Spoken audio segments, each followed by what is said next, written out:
Is this the dagger?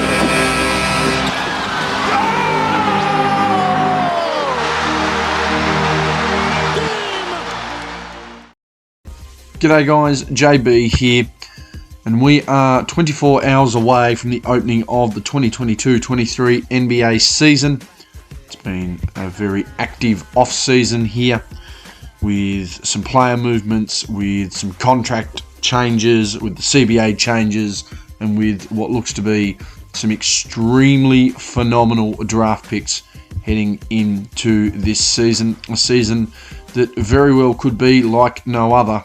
I'm not going to weigh into the idea that it may be the greatest season of all time. I'm certainly not that far ahead of myself, but I am certainly cognizant of the fact that there are a lot of game changers that are going to be stepping up and stepping out this season in the NBA. Let's get into it. Let's have a look at each team in the East, have a look at each team in the West. Let's look at some early playoff predictions and some overall season predictions for the 2023-24 NBA season. We'll start with the Atlanta Hawks as we go to have a look at how they panned out last season. As you can see, 41 and 41. Do I think they can make the playoffs this year? Well, maybe. That's why I've got the ball there on screen. It's essentially in their court. The big question will be, can Trae Young finally settle into a true first option role? And can Dejounte Murray finally find his feet as a Hawk? Of course, multiple coaching changes over the last couple of years. Trae Young stepping up at times in the postseason, not overall really exciting everyone else in that sense. We'll see how he goes. And of course, Dejounte Murray really flailed out at the end of last season and really hasn't been the same player as he was as a Spur. So he's going to need to do a lot of work there this season. We'll see how that one continues to play out for him as we look down at their starting five, essentially. Well, their best five players this season for me: Trae Young, Dejounte Murray, Clint Capella, DeAndre Hunter, and Bogdan Bogdanovic will be the real keys for them. I think they may be able to sneak a playoff spot, as I mentioned there, but it is going to be down to the fact of Trae Young having to really settle into that true first option, and whether Dejounte Murray is going to be able to complement him. Really looked like they were going to be able to do something last season, but just weren't able to get over that initial hump and argument, and then of course some coaching issues as well. So we'll see what Atlanta can bring to the table. Moving on to Boston, who last season finished 57 and 25 and were out in 7 games in the Eastern Conference Final. Of course, going down to Miami, who rallied from that 8th seed to make the NBA Finals. Ultimately, this season, do I think they're going to be a postseason team? Absolutely. I think they're going to be one of the best teams in the East, and certainly, if not the best team in the East, a genuine championship contender, and that's a big reason why you'll see the trophy on screen there. And I think from a consistency and depth perspective, the question has to be asked, is there a better team in the NBA, and can they finally break through? Obviously, a finals run in 2021. In 2022, I should say. They've had some nice playoff runs essentially for the lifespan of Jason Tatum's career. They've managed to acquire Drew Holiday and Kristaps Porzingis in the off-season, and it'll be really interesting to see what they can do there. Drew really tightening them up defensively, and I think Porzingis presents a genuinely good alternative to Tatum and Brown on the offensive end. It's going to be really interesting and exciting to see what Boston can do. I think that 57-25 record from last season very well could happen again. We'll see how that unfolds. But again, from a consistency and depth perspective, and that's going to be the real question, is there a better team in the NBA? It's going to be really tough to find, but can they finally break through? Because, one more season, maybe 2 more seasons of ill-fated success, and you could see Boston blow it up. They're not traditionally a team that does that, but in the modern NBA, you just never know. So we'll see how it goes. I think Boston a genuine chance if they really put their mind to it. And you've only got to look at that ultimate starting lineup there for them as to why that very well could be a possibility. Over to Brooklyn, and it'll be another, well, not so much a turbulent year for Brooklyn, but it will be a very interesting season for Brooklyn, knowing that they're going to be settling in on a squad that really doesn't have an out-and-out superstar. They were 45-37 last year, made the playoffs, and I think they can make the playoffs again, and I wouldn't be shocked if they were to make the top 6. Mikal Bridges being the leader of this team, there's no doubt about it. I think he's going to get ready to take another step there as well. But the real question there is Ben Simmons, and he showed some signs, and the real question was Ben Simmons last year. But if he can get back to his all-defensive best, can they finish top 6 in the East? And that's something I definitely think they can do. They've got plenty of options around them as well. I think you'll see Ben Simmons play more of a power forward, point forward situation there. Mikal Bridges will play likely the 3, and I think you have Cam Johnson and Dinwiddie filling out your guard spots, with Nick Claxton certainly taking up the role of the defensive big. And I think Brooklyn are still one more piece away. The big issue is the pieces they would need to get rid of would eliminate a lot of their depth, and Mikal Bridges being that really reliable player who hasn't quite taken that step is certainly another guy who could be that. But we will see how that unfolds. I still think Brooklyn have plenty of upside, and don't be shocked to see them still floating around that playoff picture there. As I mentioned, Mikal Bridges looking to take that step. I think you'll see Cam Johnson perform well. Cam Thomas still to come off the bench. But yeah, I think Ben Simmons, Mikal Bridges, they're really going to be the determining factors, and very well could be all could be all defensive representatives themselves. We'll see how that one pans out. Over to Charlotte, and I don't think we're going to see too much out of them this season. They were 27-55 last year. I don't think they're going to the playoffs. That's why the big draft tag is on them. Once Melo bounces back from his injury, it'll be Terry Rozier and Brandon Miller really teeing up the rest of that team. And with Melo locked into a big contract, can the franchise continue to build with both he and Brandon Miller? Brandon Miller's looked solid in the preseason. We'll see how that goes. Mark Williams, PJ Washington tagging them out. I really don't have too much for Charlotte, other than the fact that I really don't think they're going to do much, which would be to the shock of nobody. So we'll see how they go. Brandon Miller's going to be a Rookie of the Year candidate. There's no doubt about it. He's going to get some really good minutes here in Charlotte, particularly with LaMelo not being at 100%. But at the same time, I don't see Charlotte doing much else of anything. Really short, really sweet, really brief. That's pretty much how I can sum up Charlotte. Over to Chicago, and we'll see how they pan out. 40-42 last season. They should have been a better team than they were. I don't know whether they're playoff bound or not. I think the real question is it the last dance with this team before they blow it all up again? DeMar DeRozan has shown spurts as one of the best players in the league in his time at Chicago. Zach LaVine has been chipping in where he can. Alex Caruso, when he's been getting on the floor, one of the best defenders in the league. Patrick Williams trying to lift where he can.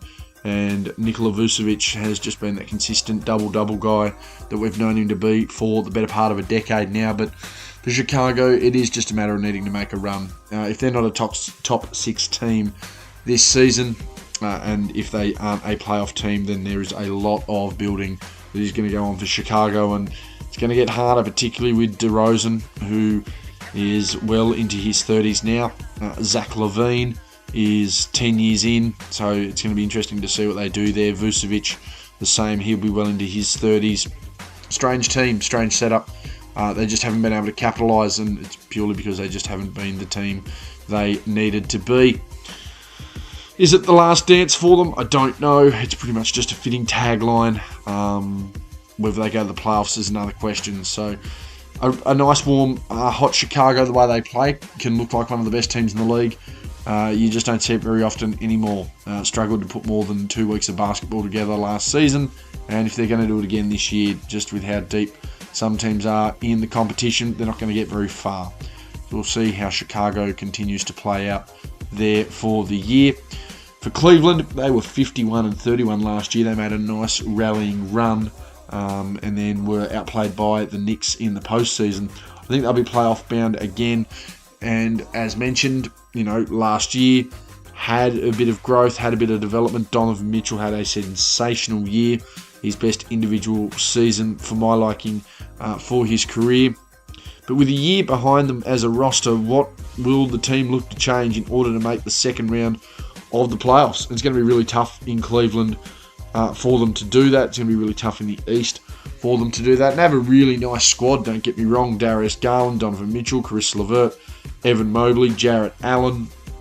But the big problem was they weren't really able to feed into their big man defenders in that first round playoff loss to the Knicks. So they've now got to devise a game plan that allows them to funnel internally to their defenders without being drawn out of the paint. We'll see how they do with that there.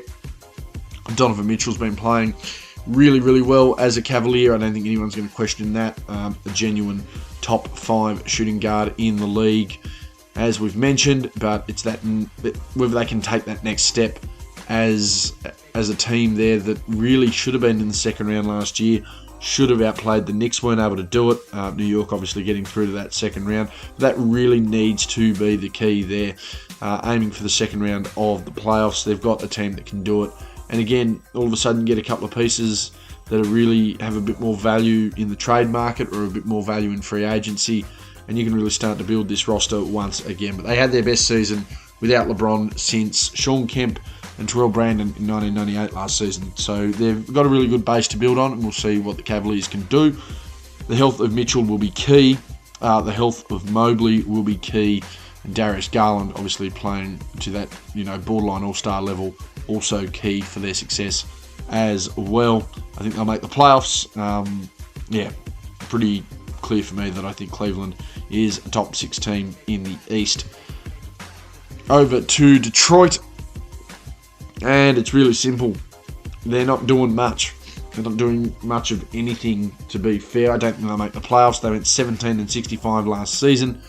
Health permitting, they may break 30 wins and might unsettle a few teams when they're having an off night. But I don't see Detroit making a big impact whatsoever. They've been in the wilderness for quite some time now, ever since the real roughhousing days of Andre Drummond, Blake Griffin, and Derrick Rose. It's a really strange lineup when you think about it in retrospect. Blake Griffin was an All-NBA third team playing for that team, which is crazy, with Andre Drummond averaging 17, 15, 2 and 2. Strange stuff in Detroit. Nonetheless, here we are, 17-65 last season. I don't think they're making the playoffs. I think we've got 1 or 2 more years really hunting through the draft. And they do have some okay talent there. Of course, Cade Cunningham, Jaden Ivey have proven to be able to do some things. Joe Harris, Bojan Bogdanovic, 2 guys that can shoot. Bojan Bogdanovic, known to be a big game performer, was arguably Detroit's best overall player last year. And James Wiseman, the very much maligned James Wiseman, looking to put in a little bit more into his game and really grow as a Piston. We'll see how that pans out for him there. But Detroit, pound for pound, I think Charlotte were the worst team in the league last year. Detroit were very much around that mark, with Houston as the second worst team last year, records aside, essentially. It'll be interesting to see. I think they can grow a little bit, and I think they probably do have a little more upside than Charlotte, just because of that slight mix of performing veterans and talented young guys. But again, can they break 30 wins? Can they unsettle some teams on an off night? That's pretty much going to be their barometer in regards to performance for me this season. Moving over to Indiana, and I think there's a lot more upside to this Indiana team. They finished 35-7 last season, 35-47 last year, and really at times looked like they were going to be a playoff team, looked like they were going to be a top 6 team. They had arguably the most improved player in the league there at one point. Tyrese Halliburton just proving to be one of the best pure point guards in the league until he had injury issues. There were generally injury issues right through with that Indiana side, but I think they're going to be a lot better this year. And again, it's all going to be a matter of their health and trade rumor statuses to see how they perform. I think they're a playoff team. Whether they're a top 6 team versus making it through the play-in tournament's another question. But the way Indiana go about it, I really like their basketball. I thought they were a really good side last year. The addition of Bruce Brown is only going to help them. It's going to give Benedict Mathurin another 12 months to really get his game off the ground after a really good rookie campaign, coming off the bench as one of the best 6 men in the league. But Tyrese Halliburton, Bruce Brown, Buddy Hield, Obi Toppin's come over from New York, and Miles Turner continuing to really try and bolster that internal attack for the Pacers. It's one of the better looking Indiana teams we've seen, certainly post Paul George, I would say. We'll see how this one continues to play out, but I think Indiana, plenty of upside, certainly a postseason run there, and health permitting, particularly there with Tyrese Halliburton, might take another step in the right direction. Thought he should have been an all-star last season, and it'll be really, really interesting to see exactly what Indiana can do. I think they will shake a few people up, and that 35-47 record, a good indicator of what other progression they've certainly looked to have made here heading into the regular season. As we head over to Miami, and of course we all know the story with Miami last season. 8th seed and went to the NBA Finals. Albeit didn't get the win, but went to the NBA Finals. A massive effort from them. They were 44-38. I think they're playoff bound again, despite the look, as you can see there, of Jimmy Butler. You just can't write them off, but you would have to think this is close to the final chapter of this particular story of Heat history, and you'd have to think this particular chapter will probably round out and be very interesting to see what they do in the postseason. I still think they have a pretty good mix of that veteran experience, of that star power, and of those younger guys. And a lot of guys really stepped up in that postseason. Can they do it now in the regular season? There's been, that ability to scout these guys a little bit extra. So obviously Gabe Vincent getting a nice run there with Los Angeles, so he won't be with the team. But Kyle Lowry, Tyler Hero, Caleb Martin, Jimmy Butler, Bam Adebayo, and even Duncan Robinson's managed to find himself back into rotation again. So we'll see how it all pans out. I just don't think you can ever write them off, and that's why I think they're certainly a playoff team, let alone a playing team. But to what level of success do they get this season? I'm not quite sure. Miracle run last year, is that too much for them? I don't know, but I think they're a playoff team, and you just at this point can't write them off. I mean, they've played in 2 of the last 4 finals, and they're 2 of the 4 most unexpected finalists, certainly of modern NBA history, probably right up there with that New Jersey Nets team of 2002 and 2003. So we'll see how Miami pan out, but again, I think it's going to be one of those, we're a playoff team. We don't know how great of a playoff team we are. We will try and do our best to really ruffle some feathers, and we'll see exactly how that one pans out for them. Over to Milwaukee, the best regular season team last year at 58-24, were done embarrassingly in the first round by Miami. But I think they're playoff bound this year, and ultimately I think they're championship bound this year. They are my pick to win it all this year. Obviously an embarrassing elimination last season, but they've had a huge acquisition with Damian Lillard coming from Portland over to them there. For me, I don't know what other motivation Milwaukee really needs. I think Giannis is going to break out and get right back up into that real top tier, top 3 best defenders in the league conversation, right back in the MVP conversation. And do they need anything else after that embarrassing elimination and knowing they've had one of the biggest free agent coups of the last decade and a half? We will see how that one pans out. And of course, at one point there, I think once Chris Middleton gets back, you'll see a Damian Lillard, Chris Middleton, Malik Beasley, Giannis, and Brook Lopez lineup, which is, if you're going to have a third option of Chris Middleton, I think he's going to fit in very nicely. I think if you're going to let Giannis run around and not have the full burden of the offensive team, this could be a really scary team. And I think Milwaukee should be championship favourites based on that. That's not to discredit Denver, who I think are the favourites still to come out of the West, even though they're extremely top-heavy. When you've got the best player on the planet, you've got the best player on the planet. It's something to really ride home about on occasion. So we'll see how it plays out for Milwaukee.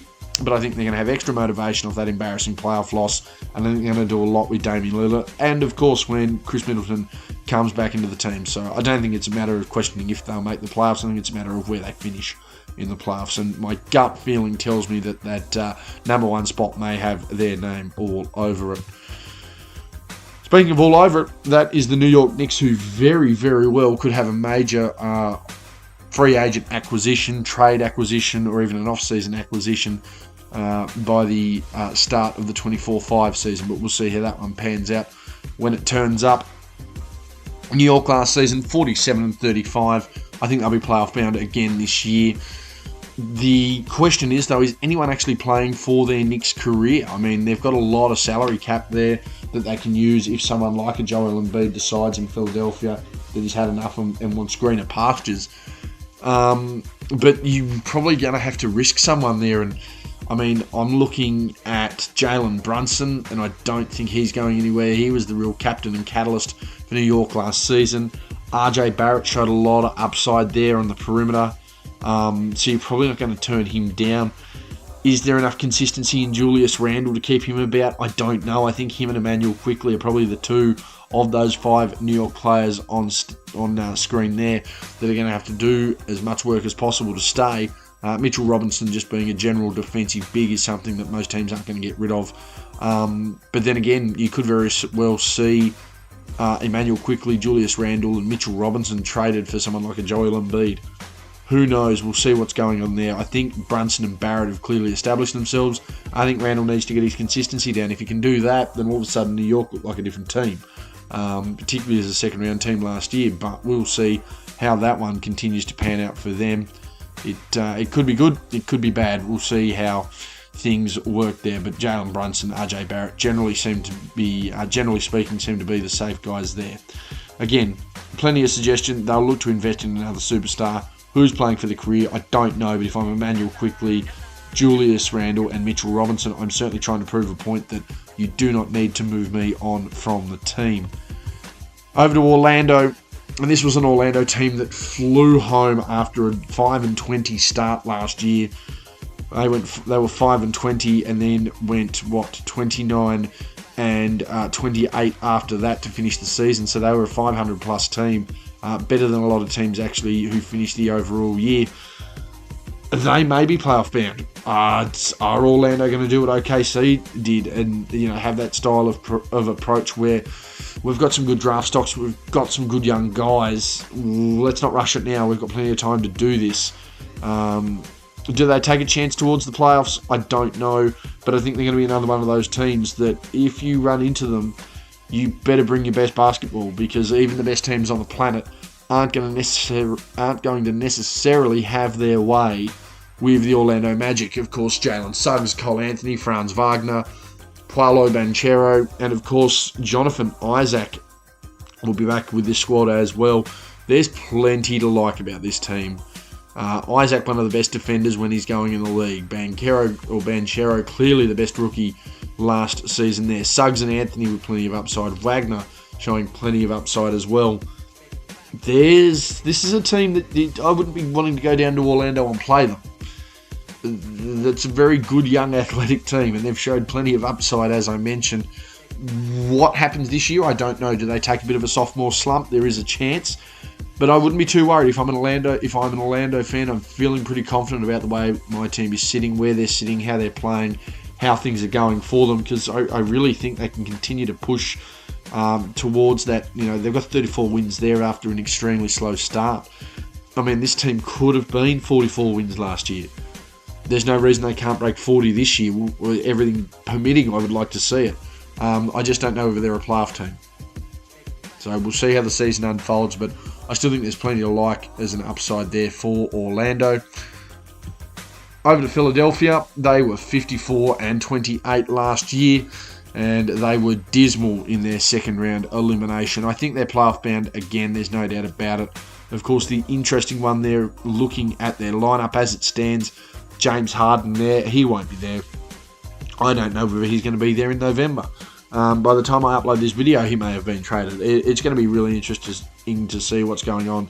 He wants to go to the Clippers. The Clippers would have to lose a little bit. I think it would cost them more than it would certainly help them. And I think that's something that both parties are certainly weighing up on that one as well. At the end of the day, can Philadelphia satisfy the needs of the reigning MVP and continue to build with him, or has Harden undone it all? Does that mean Embiid's gone? Is Philadelphia after 10 years back to square one? Really, really going to be a tough one for the team to make a decision on, because even if the rest of the team really jumps up for Embiid and they bend over backwards, if someone's got better money and a better position, I mean, he's going to take it. The reigning MVP, which is not necessarily a term I always like to use with him. But anyway, the reigning MVP, the leader of this team. I think there's still enough for them to get to the postseason with or without Harden. We'll see how that one unfolds. It's a matter of whether James Harden may have killed the chemistry and undone all the hard work of the team. Let's hope not. Over to Toronto. And Toronto's a really interesting one for me. Last season they were 41-41. I don't know whether they can go further above that. I have a feeling they may be able to slip if they're not careful. But there are a few players on this team that have made it a little more selfless as a squad. So I don't know. We'll see exactly how it goes. Particularly now Siakam is that numero uno, just alone on the team. But there may be chance for playoffs. We'll see how that one goes. Of course, the ball is in their court. I like Dennis Schroeder at point. He's got a little bit to prove. I like Gary Trent Jr. at the 2. Of course, you've still got Anunoby on that team as well. Pascal Siakam at the small forward. I think it's now time for him. He needs to be that consistent All-NBA player for the next few years. Scotty Barnes, power forward. Jakob Poeltl at the centre. Again, now that Siakam sits alone, can he take that step towards being one of the 10 best players in the game? Because that's what he's going to need to be if Toronto are going to contend. He's shown his improvement. He's shown his nouns. A couple of years ago, he was All-NBA. There's no reason why he can't do it again. But it's that consistency. Can only live off potential for so long. Can only avoid injuries for so long. And I think he's just going to need to put the team on his back. No questions asked in that sense. So, again, I think Toronto's another maybe. They're not absolutely sold. But I think they're a genuine maybe chance as far as making the postseason. And finally, in the East, we have the Washington Wizards, who were 35-47 last year, who seemingly overperformed with what they had going in different spurts. You know, they would go on runs there, 14-3 over 17 games and lose their next 10. So, really inconsistent there. And I think that inconsistency is what certainly killed them, based on how their roster looks now, based on where players have gone and how happy those players are in those new places. I'm not exactly sure what's going on in the franchise, but while the playoffs seem too far-fetched, can Kuzma and the newly acquired Jordan Poole, it's really hard to put it, but they're unwanted championship pieces, but they've been showing abilities to deliver. And Kuzma was a legitimate third, fourth option on the championship team. Jordan Poole was a second, third option on a championship team. So you've got these guys who have been there, they've done a little bit. They know they can get the job done. They haven't really got anyone else around them, so a real misfit of a team. Kuzma with no Porzingis, Kuzma as well without John Wall, Bradley Beal. That's going to be a really interesting look. But I think Poole, he'll come in. He wants to shoot the lights out. He's been doing it in pre-season already. Let's see if it transfers into the regular season. No doubt he will have a target on his back. But then it does come down to what they can do. They've got championship success, however, they're unwanted on championship level teams. Does speak a little bit about their character. Probably says a little bit as to the reason why they're in Washington. But at the same time, Kuzma really showing out last year why he was really pushing for that All-Star selection. And, of course, Jordan Poole.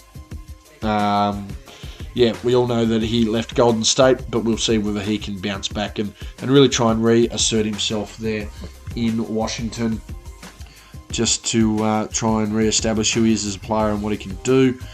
In the East, for the playoffs, these are my 8 teams. They are really simple. They're all in alphabetical order, just so you know, but these are the 8 I think will make the playoffs and the play-in. I'm not looking at potential borderline play-in teams. Will you make the dance? Will you be part of the 4 rounds at the end of the season? That's all I'm worried about here. And I think you've got Boston, Brooklyn, Cleveland, Indiana, Miami, Milwaukee, New York, and Philadelphia. They will be your Eastern Conference teams this season. Now, of course, as we move over to the Western Conference, we do start there with the Los Angeles Clippers. And for me, rumours are circulating about James Harden coming in for Terrence Mann. Would the chemistry mix cost them a championship? I think it would. If I'm the Clippers and everything I've built, I'm not bringing James Harden into this team. It's really that simple. They were 44-38 last year. I think they go back to the playoffs. I think it does come down, of course, to the injury concerns of Kawhi Leonard, the consistency of Paul George, Does Russell Westbrook start at the point? Does he come off the bench? Who knows? But there's plenty of good pieces here for the Clippers. I just think the chemistry would be absolutely murdered if James Harden was the guy to come into this team. We'll see how it unfolds. But if I'm a Clippers fan, I'm wanting to keep James Harden away from this team as much as possible. As a former Rockets fan, having James Harden there when he was on the team, I can tell you now, you want him to be as far away from your team as possible, and that's just a safety concern overall. When Kawhi comes back, how will he look? Can Paul George somehow try and pull out another season? Can Kawhi stay healthy in the postseason? What kind of energy can Westbrook bring? A lot of questions rather than answers so far for this team, but I think the Clippers will be a playoff team. I don't know exactly how deep, and I don't know even whether breaking past 45 wins is going to be a huge deal for them, but we'll see how it all pans out. We'll see how it all unfolds. I just think if you're the Clippers, you don't want James Harden. It's as simple as that. Moving over to Dallas. And Dallas have their own concerns. Last year were 38-44, missed the play-in, let alone the postseason. I don't know whether they're playoff bound, and they've got Luka Doncic, who's who's an All-NBA first-team player. If or when they can work out a pecking order, can Kyrie and Luka, deliver a postseason trip? It's that simple. How long Kyrie will last, I don't know. But Luka's still wanting to produce numbers. Luka's still wanting to get his hands on the ball, because Luka feels that's how the team's going to win. But when you've got another ball-dominant guard, it's really, really tough to just try and to milk possession where you can. And I just don't know that Dallas are going to thrive with the idea that we've got two extremely ball-dominant guards and they're the only people touching the ball. Because Tim Hardaway's not going to be able to score if he doesn't get the ball and doesn't get reps in. Grant Williams can't shoot free throws under pressure. We saw that. And, of course, he's not there from Boston anymore, but he does bring a lot to that table as far as bringing a bit of size, able to sort of stretch a little bit. And Dwight Powell, the traditional centre there for Dallas, of course, on the other side of things as well for the Clippers before Ivica Zubac taking up the centre, but that's really not the big story there. So, yeah, I think for Dallas it does become pecking order. If they can work out who's closing the game, who's dominating the ball, who's doing what where, Dallas become a much better team to watch, a far better team to try and adjudicate in their success. But right now, it's really too tough to tell exactly what is going to go on here with this team. Ball is in their court. I can't guarantee them a playoff spot. And that Kyrie factor is big. That consistency of Luka is big. We will see how Dallas really does go there. Over to Denver. They finished 53-29 last year and, of course, won the NBA championship.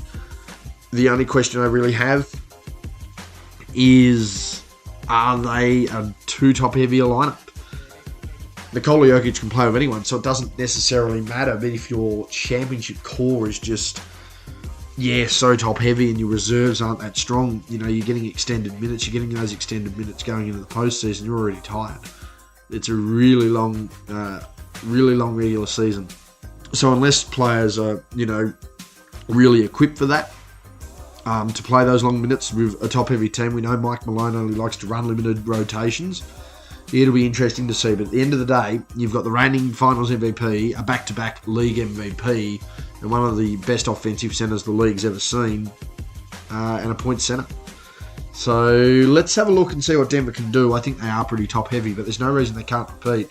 And a big factor of that does come down to the fact that the best player in the game is on their team. Every finals series ever has been determined by an outlier.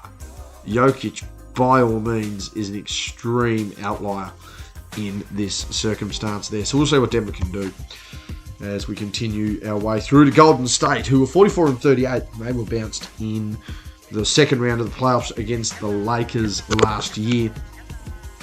I think they're another playoff team here, and I think it's a new era for them in the sense of they've now got Chris Paul, one of the greatest point guards of all time, playing next to Steph Curry, the second greatest point guard of all time. And your primary offensive options won't need the ball in their hands. When was the last time that Golden State had that issue? Oh, look, we need someone to give us the ball, but we want to keep the ball too. They're not even worried about that right now. The fact that Chris Paul's going to be able to run around and just drop dimes at guys he knows is going to be able to shoot, priceless. He'd have to be pretty happy with that one there. So we'll see how that plays out for Golden State. Of course, Jordan Poole gone. Draymond Green to come back into that team. And we'll see how that one continues to play out. There, of course, Steph Curry, Klay Thompson, Andrew Wiggins, they're going to be the key 3 offensive players there as far as getting points on the board. And I think they're going to be able to do a little bit of damage. But again, it's going to be nice to see exactly what this Warriors team can do when their primary 2-3 offensive options at no point need to have their ball in their hands to score. Bit different trying to defend that. Moving over to Houston, I think they're going back to the draft. I don't think they're going to be able to do too much. And as much as I love the idea that Van Vliet and Brooks have gone to this team to, complement your Jabari Smith Jr.'s and your Jalen Greens and Alfred Shaguns, I just don't know whether it's going to be enough. I think another year at the draft is exactly what they need. As far as off-season selling points, great. You've got a former All-Star point guard. You've got a real big character in the game in Dylan Brooks, a big personality. But I don't know whether Houston needs that right now. And I don't think Houston's needed that since the Harden exit days. So a really interesting tactic from the Houston front office, just in the way they're trying to construct this, just how they're trying to build these young guys. Of course, Shagun, for me, the biggest upside on the team. So you have to really try and work a way to utilise him and get him involved and not overwork him and still try and develop the rest of the team and build a culture. But there's a little bit of work to go right there in Houston, and I wouldn't be surprised in the next couple of years if something doesn't lift, the bomb's going to have to drop and they're going to have to do something about it because, again, as much as we want to rant on Detroit and teams like that last year, Charlotte had an absolutely terrible record in comparison to all these other teams. And Houston, if they're not careful, will be stuck in that less than 25 win mold again and again. Just pretty much been told you're wasting space. Like, you've got guys in there that are far more seniority, have a lot more seniority than other players, and here you are looking like the worst team in the league. So Houston will certainly need to keep an eye on that one there. Then we move over to the Lakers, and I just don't know with the Lakers at this point. The ball is genuinely in their court. I understand D'Angelo Russell, LeBron James, Anthony Davis is that combination. I understand Austin Reeves wants to grow. I know Hashimura had a good World Cup campaign for FIBA, but I don't know. If AD can be left to his own devices without injury, then I don't think there's going to be an issue for the Lakers because when he's on his game, and we've said it a whole heap of times, when he's on his game, he's the best player in the league. But you can't be the best player in the grandstand. And unfortunately, that's something his teammate, the legendary LeBron James, is looking to do, is essentially take it game by game. And I don't blame him, but it does become a point in that one there where you go, okay, I need to wind this down, or I need to do, the right things. So we'll see how it goes there in that sense. But I just think there are too many other factors there in the West and too many other teams I like more than the Lakers as far as a playoff contention is concerned. Then that's not to say they can't. It's just to suggest that I don't think they will. Breaking 500 could very well mean that you still miss a playoff spot. So we'll see how that one unfolds for the Lakers. For Memphis, they've been dealt a big blow as well within the last 24 hours. Steven Adams, PCL, clean-up, done for the season already. They had a nice year, 51-31. I think they'll be playoff bound again, but I think they're a second-round team at best. They're not going to be able to do too much. Brandon Clark will eventually come back into the lineup. Ja Morant definitely will come back into the lineup. Marcus Smart is your defensive player of the year with Jaren Jackson Jr. That's a really good combination. And again, a really nice, tough team up top, but I just don't know. It's just so tough. I mean, particularly you lose Adams and his ability on the glass. It just makes it so much easier when someone's getting those rebounds, offensive or defensive, and creating those second, third opportunities. Problem is now with no Steven Adams, it's going to be really, really almost impossible to do that. So we'll see what sort of plan they can conjure up. I'm not too sure what they can do.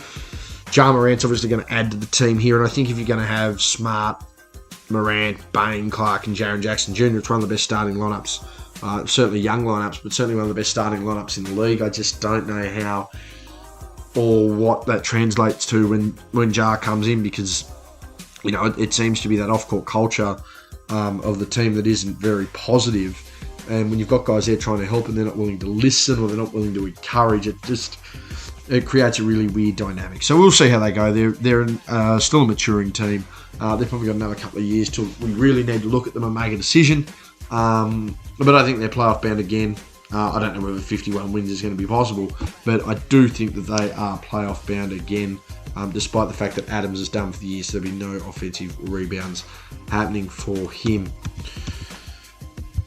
Over to Minnesota now, and they are looking to take another step in the right direction there. They were 42-40 last year, went 4-1 in the playoff defeat there to Denver off the back of Anthony Edwards, who's absolutely exploded over the summer there with his efforts for Team USA. Really started to come on towards the end of last season, and I think should have earned an all-NBA level sort of deal there, but wasn't, unfortunately, just with the way the league votes and stuff like that, really wasn't recognised for his efforts. But I think he was genuinely a top 10 player in the league last year. And I think he's set to take yet another step. The question is, can Karl Anthony Towns concede he's no longer the man on that team? That's going to be the issue. And Karl Anthony Towns, no one wants his contract. If he's not going to step aside in a sense or really just fit, I don't know how Minnesota are going to work as a team. And I particularly just don't know how they do that with Anthony Edwards being so blossoming. Of course, Jaden McDaniels has taken steps. Mike Conley's the solid veteran they need, and I think you can still run with Rudy Gobert as that rebounding, dunking, defensive player. I think if Karl Anthony Towns could start to transform himself with the passing game to Jokic while he has all that shooting and that ability on the glass, then you're talking about a different player there, but he hasn't. He's become very self-absorbed and self-aware for all the wrong reasons in the way he plays his game, and I think that could be the downturn of Minnesota. Do I think they're going to do enough to be a playoff team once again? For sure, but it needs to be one of those things where they recognise Anthony Edwards as the man. Karl Anthony Towns takes that second step backwards, and they just sort of start to appreciate what they have on their hands right now. Do they go much higher than 42-40? 45, 46 wins, maybe pushing towards 50. I don't know. I don't think breaking 500 guarantees you a postseason spot this year, as I've mentioned earlier in the video. But for me, it's certainly something that Minnesota need to be wary of there, just that culture and how that team is looking. Because for me, Anthony Edwards was clearly the best player last year. I think he's clearly the best player now, and I think last year was one of the 10 best players in the league. So we'll see what sort of step he can take. We'll see what sort of level he can achieve. But for Minnesota right now, that really has to be their focus in how they're starting to deal with things. Over to New Orleans, they were 42-40 last year, and honestly, it comes down to health and producing to an expected level. It gets no more simpler than that. Jose Alvarado at the point, CJ McCollum at the 2. They need to get the ball more in the hands of Ingram, Williamson, and Valanciunas, because as much as CJ McCollum likes to go out and play his heart out, you can't shoot 40% from the field and be a reliable first option, or be the guy that's taking the most shots. Don't agree with the math there. But if they can stay healthy and produce to an expected level, then I can see them either making the playoffs or ruining the hopes of others. But much like a few teams in this list and in this video, the ball is in their court. They need to make the decision themselves. They can't allow another team to make that decision. And ultimately, that's been essentially been a really big problem for them. That over the years, and certainly over the last couple of seasons, not keeping in touch with the game, so their health hasn't been good. Not being on the floor, not getting results, so they're relying on others. At the end of the day, we've seen what Brandon Ingram can do. We've seen the potential of Zion Williamson. Valanciunas has become far more consistent there. That should be, that three there alone should be good enough to really keep you in contention. But if they're not going to be on the floor together, if they're not going to be healthy, and if they're not going to produce, it's very hard to see exactly what New Orleans are going to do. And I just don't think they're consistent enough to really have a guaranteed say in their future there. One side I can say I can probably have a guaranteed sense of their future. That's Oklahoma City. And why not? When you look at Josh Giddey, he's ready to take that next step. Shai Gilgeous-Alexander has already taken that next step. Jalen Williams, a really nice season last year. Lou Dort, another good season last year. Chet Holmgren, a chance for a Rookie of the Year position as well. These are some really good players. These are some quality players. But you do have to wonder, with all the draft picks they've got left, with the injection of Holmgren, do they then wait another year? And I don't think they should have waited last year. I don't think they should wait this year. I think they need to pull the trigger, and I think they need to do something. They were only 40 and 42 last year. I think they go beyond that this year. I think they'll be playoff bound, and I think you'll see more All-NBA level appearances, particularly from SGA, particularly from Giddey, and I think you'll see more all-defensive efforts as well from Lou Dort. So, OK City with plenty of upside. I'm not going to sit here and try and overrate them. I'm not going to sit here and undersell them. But it's going to be really variable, and it's going to be really touch and go to the All-Star break. If they're a team that's clearly above 500 at the All-Star break, yeah, they're going to the postseason. But if they've got a rough run home, as far as what their future looks like beyond the All-Star break, and they're not looking too flash in the record books, don't be surprised if you see them cool the Jets a little bit. Of course, the only concern this year is the 65 games required to play to make any All-NBA team. And I think at least for Chet Holmgren, and even to an extent Giddey and SGA and Lou Dort, that could be very crucial contract-wise. But it's up to OKC whether it's going to be valuable enough for them to not get them paid and still have all these draft picks with this potential talent that's coming through. I mean, there's some poor kid right now who in 5th grade is belonging to Oklahoma City. That's just the cut and dry of it. That's how deep their picks run. But we'll see what they can do. I think the Thunder are ready to make that next step, though. That's for sure.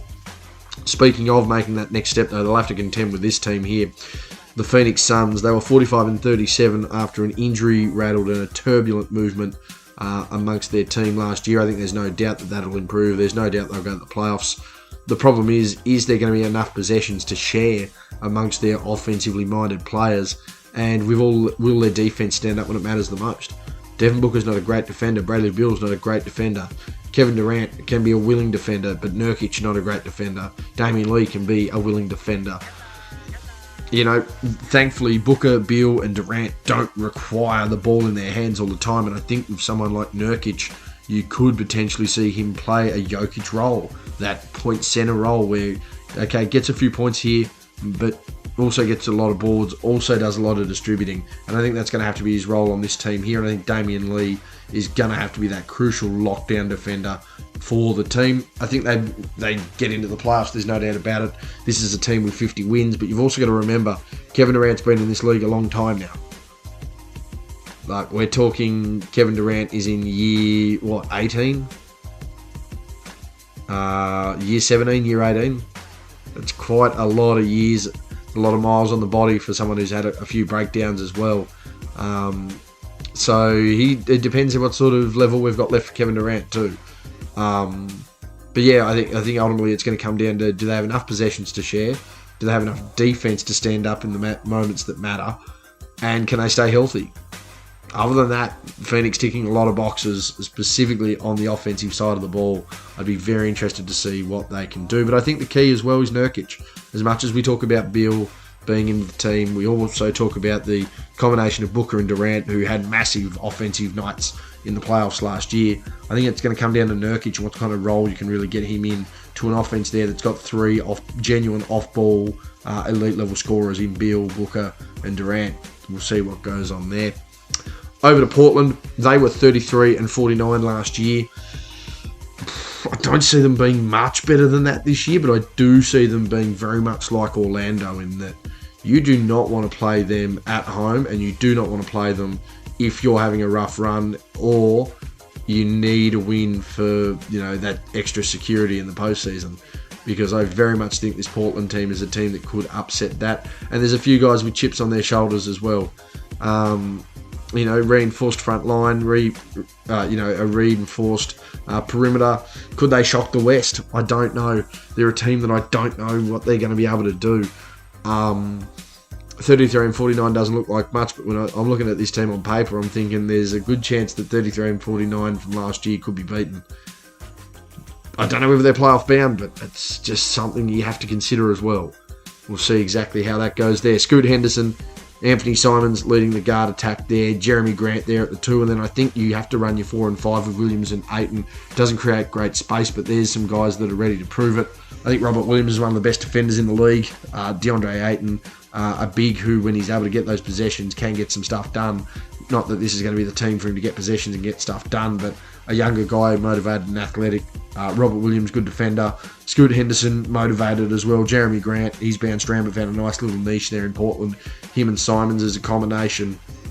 I just think Portland are going to ruffle a few feathers, and I wouldn't be shocked that if you go into their building on a bad night that they get the win, and vice versa. If you are trying to just kick back a little bit at home, they will punish you as well. So the Blazers still with plenty and ability to do whatever they want whenever they want. For Sacramento, they were 48-34 last year. They were playoff bound last year. I think they're playoff bound again this year, but the key is going to be their defense because their offensive ability is real key. Obviously real key, but real obvious. They love lighting the beam. But you've got to be able to defend the beam too. So De'Aaron Fox, Kevin Huerter, Keegan Murray, Harrison Barnes, and Domantas Sabonis. I think Sabonis, again, has to take up the exact role, which he does, and it's not a bad thing to say. He's a poor man's Jokic. It's a fair compliment to be. People don't agree with it, but it's a fair compliment. This is a guy that's been an All-NBA player in his career. De'Aaron Fox has been an All-Star. Keegan Murray's been updated there on his contract as well. Harrison Barnes, a weak link. Great. Every team has a weak link. So I'm very interested to see how Sacramento deal with this, exactly how they play through Sabonis, how Murray steps up, how Fox continues to play. But I do think ultimately it is defensively with this team, because there's no doubt they can put points on the board. They've showed they can put points on the board. They were competitive with Golden State for 7 games in a playoff series.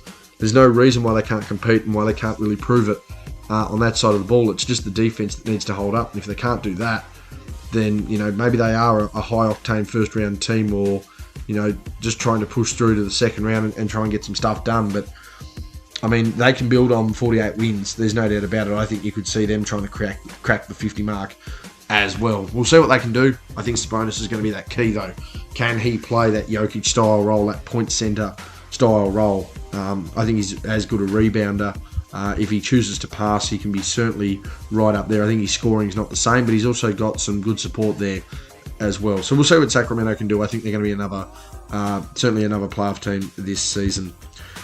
Over to the Spurs, and I don't think they're going to do much, but I think I do think with the absolute wonder kid they've got, that we might be telling our grandkids about Victor Wembanyama. And I know we've only seen it in the preseason, but it's alien-like.